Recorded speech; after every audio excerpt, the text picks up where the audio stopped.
ऐसे ही आज भी कुछ धुंधकारी हैं जो अपनी माँ को मार मार के घर से निकाल देते हैं। ये हमारी एक मैया है, आप दर्शन कीजिए। ये मैया घर से निकली थी मरने के लिए, आत्महत्या करने के लिए।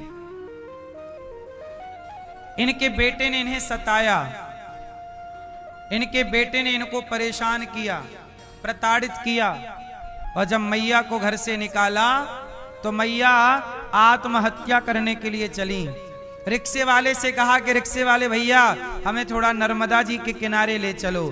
तो रिक्शा वाला बोला माता जी क्या करोगी? बोले मर जाऊंगी, पुल पे ले चलना, ऊपर से कूद जाऊंगी।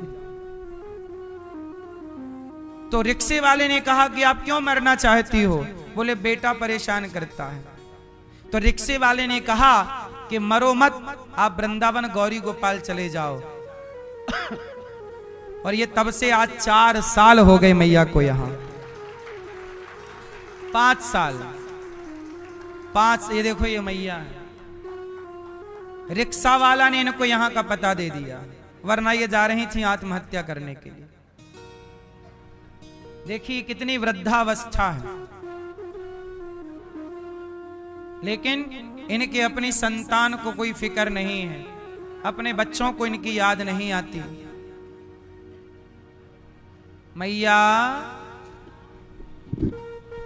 कैसी हो मैया? बेटा अच्छे तो हम भी अच्छी हैं। तो आप कहाँ से हो? मुड़िया पनागर के पास। पनागर, जबलपुर जिला, हाँ। मध्य प्रदेश। तो आपके घर में कौन है? एक लड़का है, एक बहू है और 2 नाती। तो बेटा सेवा नहीं करता? मराई के बेटा और बेटा हमारा बेटा जो है। तो आपके बेटे, आप ये बात सही है कि आप आत्महत्या करने के लिए चली थी? बेटा बिल्कुल। क्या हुआ था? ऐसे होकर रात के लड़ाई भाई। लड़ाई किससे? बहू की हमारी बहू। हाँ, कहने लगी हम मर जाबी, आगी लगा कर जब लड़की बड़ी भिनष्टा हुई है। तो हमने कही बेटा मन सवेरे हम तुम्हें मोहन दिखेगी। बहू ने कह दिया कि मैं आत्महत्या कर लूंगी, आग लगा के मर जाऊंगी। बहू ने कह दिया तो थाने में पहले जो और बहू ने कहा कि हम तुम्हें जेल में डलवा देंगे। अब बेचारी माँ बूढ़ी जेल में क्या करती? फिर हम आते तो एक डब्बा लाए है, एक धोती और एक बिलास से बहुत सारे पाया चलइया चौहानी हो अब तक रहे। चले जैसे ही हम आए हैं पनागा में और सही ऑटो बाहर खड़े हो। तो हमने कही बेटा हमें बैठा लो। कहाँ जा हम आता रहा, हम बैठ कर जा। कहना कहाँ जा हम आता रहा। तो हमें कच्छू न कह हम दम मारे जा रहे हैं। कहना कि माता राम उठ रहो, हमने ले लिया अभी हम कहे बेटा तुम ले जाओ तो हम गाड़ी में मारे अभी काट के हम घर जेवी मुड़िया के है उन्हें कहीं बैठ जाओ, हमारी बात मानने है तो बैठो गाड़ी में और तुम न उतर जाओ मथुरा वृंदावन से बिहारी लाल आश्रम में चली जाए। बैठो तुम बैठ जाओ और स्टेशन में जाओ, हम तुम्हें कर भी दूँ। हाँ बैठ कर बेटा फिर उठे आदि दूर जात है जहाँ आटो बदलो जात है दूसरों बाटों में। फिर आप आ गई यहाँ? इतने आए तो यहाँ अब खुश हैं? अरे बेटा अब हम तो जैसे खुश हैं कि अब हमारी ये जान रहे आत्मा। तो कभी बेटे का फोन आया? 5 साल हो गए, बिल्कुल कोई बड़े जिये को पता नहीं है। बेटे ने एक बार भी अपनी माँ से बात करना उचित नहीं समझा। जो माँ घर से आत्महत्या के लिए निकली, आज भी वो माँ सुरक्षित गौरी गोपाल में है। ऐसी बेसहारा माँओं की सेवा यहाँ होती। ऐसी 312 वृद्ध माँ यहाँ हैं जिनके अपनों ने घर से निकाल दिया। ऐसी माँओं को यहाँ रहने की, खाने की, दवाई की। मैया आपसे हमने कोई पैसे तो नहीं लिए? नहीं बेटा, फिर हमें तैयार है जब 2 धोती और 2 बिलास मिल गए तो फिर नहाए। मैया यहाँ जब आई थी तो झोला भी नहीं था कि कपड़े हों 4 दिन के। एक डब्बा भर लाए। कपड़े भी तुरंत यहीं मिले। और इन माँओं की सेवा, इन माँओं से 1 रुपए नहीं लिया जाता, इन माँओं की केवल सेवा की जाती है। आप में से कोई भक्त भोजन कराते हैं कि आज का भोजन माँओं को हमारी ओर से, आज का नाश्ता माँ को हमारी ओर से। आप भी माँ को नाश्ता कराइए, कल का नाश्ता आपकी तरफ से हो, कल का भोजन माँ को आपकी तरफ से हो, रात्रि का एक गिलास दूध आपकी तरफ से।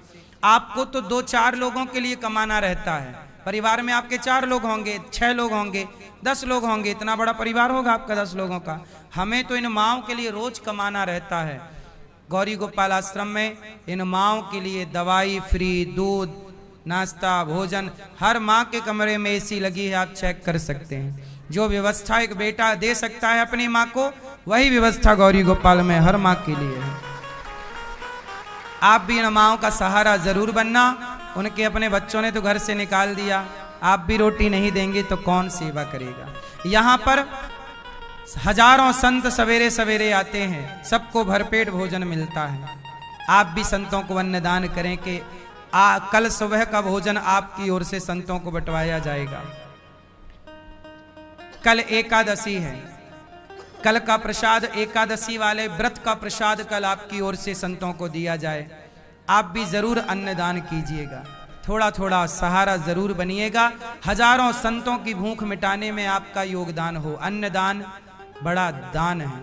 यहाँ अखंड रसोई चलती है, आप भी संतों को भोजन एक दिन का कराओ, रसोई की सेवा कराओ कि कल की सेवा आपकी ओर से हजारों भक्तों को भोजन मिले। बताओ ये अन्नदान पाप है या पुण्य है? थोड़ा सा पुण्य आप भी कीजिएगा और कुछ रोटियों का सहारा जरूर बनिएगा। यहाँ पर गुरुकुल है, 150 बच्चे रहते हैं। इनका रहना, खाना, पढ़ना, लिखना सब फ्री है बच्चों का। बताओ ये गुरुकुल में बच्चों को निःशुल्क उनको रखना, पढ़ाना, लिखाना, ये सब सही है गलत है? आप भी इन बच्चों के माता पिता बनकर सहयोगी बनिए और थोड़ा थोड़ा बच्चों को अन्नदान कीजिए। कॉपी किताब का जो सहयोग आप कर सकें, एक बच्चे को आप गोद ले सकते हैं और बच्चे का साल भर की शिक्षा में सहयोगी बन सकते हैं। एक विद्यालय हम बना रहे हैं कक्षा 1 से लेकर 12वीं तक CBSE बोर्ड का, जहां बच्चों को निःशुल्क शिक्षा मिलेगी। CBSE बोर्ड की 1 से लेकर 12वीं तक बच्चे निःशुल्क पढ़ेंगे और वो भी CBSE बोर्ड। इस तरह की सेवाएं गौरी गोपाल से। अभी 25 अप्रैल को यहाँ से गरीब बेटियों का पुनः, अभी कुछ दिन पहले विवाह था 21 बेटियों का, 25 अप्रैल को फिर गरीब परिवार की कुछ बेटियों का यहाँ विवाह है। आप भी उन बेटियों के माता पिता बनकर एक बेटी का कन्यादान अवश्य करें और कन्याओं के विवाह से अपने आप को जरूर जोड़ें। गौरी गोपाल आश्रम में गौ सेवा है, हजारों भक्त यहाँ रोज आते हैं और गायों का दर्शन करते हैं। यहाँ सैकड़ों गौ माता हैं, लगभग 250-150 से अधिक, 250 से लगभग नंदी, केवल इतने नंदी हमारे पास हैं। लगभग 450